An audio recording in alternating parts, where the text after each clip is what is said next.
Zee TV news కి స్వాగతం. టెక్కలి పట్టణ కళింగ వైశ్య సంఘం అధ్యక్షునిగా లాడి శ్రీనివాసరావు ఆదివారం రాత్రి 7:30 అధ్యక్షులుగా అంగరంగ వైభవంగా జరిగిన లాడి శ్రీనివాస్ ప్రమాణ స్వీకారం. శ్రీకాకుళం జిల్లా టెక్కలి శ్రీ వాసవి కన్యకా పరమేశ్వరి కళింగ వైశ్య భవనంలో ఆదివారం సాయంత్రం టెక్కలి పట్టణ కళింగ వైశ్య కుటుంబ సభ్యులు, మండలంలో ఉండే కళింగ వైశ్య కుటుంబ సభ్యులతో సర్వసభ్య సమావేశం నిర్వహించారు. ఈ సమావేశంలో టెక్కలి పట్టణ కళింగ వైశ్య సంఘం మరియు టెక్కలి పట్టణ వర్తక సంఘం అధ్యక్షునిగా లాడి శ్రీనివాసరావుని ఏకగ్రీవంగా ఎన్నుకున్నారు.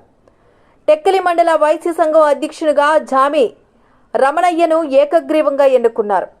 పట్టణ కళింగ వైశ్య సంఘం సెక్రటరీగా బెలుసొంటి నగేష్, మండల వైశ్య సంఘం సెక్రటరీగా దుంప గోవిందరావు, జాయింట్ సెక్రటరీలుగా డోకి వేణు, జామి అనిల్ కుమార్, ట్రెజరర్గా మొనంగి గోవిందరావుతో పాటు కార్యవర్గ సభ్యులందరినీ ఏకగ్రీవంగా ఎన్నుకున్నారు. అనంతరం 7:30 లాడి శ్రీనివాసరావు టెక్కలి పట్టణ కళింగ వైశ్య అధ్యక్షులుగా, వర్తక సంఘం అధ్యక్షులుగా ప్రమాణ స్వీకారం చేశారు. మండల కళింగ వైశ్య సంఘం అధ్యక్షునిగా జామి రమణయ్య ప్రమాణ స్వీకారం చేశారు. టెక్కలి పట్టణ మరియు మండల వైశ్య సంఘం కార్యవర్గ సభ్యులంతా ప్రమాణ స్వీకారం చేశారు. ఈ సందర్భంగా నూతన అధ్యక్షులు లాడి శ్రీనివాస్ మాట్లాడుతూ, నన్ను మీరంతా ఏకగ్రీవంగా అధ్యక్షునిగా ఎన్నుకున్నందుకు ప్రతి ఒక్కరికి పేరు పేరున ధన్యవాదాలు, కృతజ్ఞతలు తెలియజేశారు. 2014 సార్వత్రిక ఎన్నికల ప్రచారంలో నేటి రాష్ట్ర, కేంద్ర మంత్రులు కింజరపు అచ్చెన్నాయుడు, కింజరపు రామ్మోహన్ నాయుడు టెక్కలి అంబేద్కర్ జంక్షన్లో టీడీపీ అధికారంలో వచ్చిన 100 రోజుల్లోనే కళింగ కోమట్లకు బీసీ జాబితాలో చేర్చుతామని మాట ఇచ్చి టీడీపీ అధికారంలోకి వచ్చిన 100 రోజుల్లోనే ఆ మాట నెరవేర్చారని, అది టెక్కలి పట్టణానికే గర్వకారణమని అన్నారు. 2014 ముందు మన కళింగ కోమట్లకు ఎటువంటి పరిస్థితుల్లో ఉండేవారో 2014లో తెలుగుదేశం పార్టీ అధికారంలోకి వచ్చిన తర్వాత ఏ పరిస్థితుల్లో ఉన్నారో నేను చెప్పనక్కర్లేదు, మీ అందరికీ తెలుసునని అన్నారు. కింజరపు అచ్చెన్నాయుడు, రామ్మోహన్ నాయుడుల సహాయ సహకారాలతో టెక్కలి కళింగ కోమట్లకు ఎన్ని సహాయ కార్యక్రమాలు చేశామో అది చెప్పాలంటే నెలలు సరిపోవని, పుస్తకంలో రాయాలంటే పేజీలు కూడా సరిపోవని అన్నారు.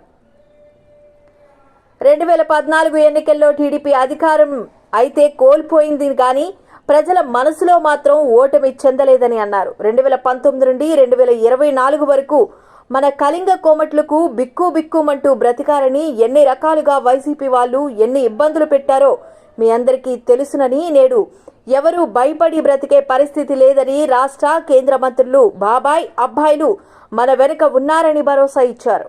2014 నుంచి నేటి వరకు టెక్కలి కళింగ వైశ్య పెద్దలు, యూత్ నన్ను ఎంతో ఆదరించి అభిమానించారని, మీ ఆప్యాయతను, ఆదరణను నా జీవితంలో మర్చిపోనని, నా కంఠంలో ఊపిరి ఉన్న వరకు మీకు సేవకుడిగానే ఉంటారని అన్నారు.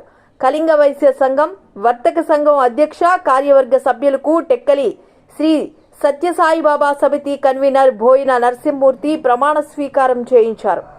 ముందుగా శ్రీ వాసవి కన్యకా పరమేశ్వరి చిత్రపటానికి పాలాభిషేకం చేసి కొబ్బరికాయ కొట్టి ఈ కార్యక్రమం ప్రారంభించారు.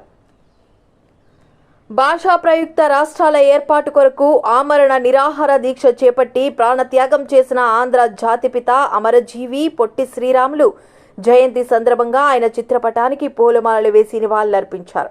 ఈ కార్యక్రమంలో టెక్కలి పట్టణంతో పాటు మండలంలో ఉన్న కళింగ వైశ్య కుటుంబ సభ్యులు పాల్గొన్నారు. టెక్కలి పట్టణ కళింగ వైశ్య సంఘం, వర్తక సంఘం అధ్యక్షులుగా ప్రమాణ స్వీకారం చేసిన లాడి శ్రీనివాసరావుకు శుభాకాంక్షలు. రాష్ట్ర అధ్యక్షులు బోయిన గోవిందరాజులు, ప్రధాన కార్యదర్శి కోరాడ శ్రీనివాసరావు, కోశాధికారి పట్నాల సాయి కిరణ్.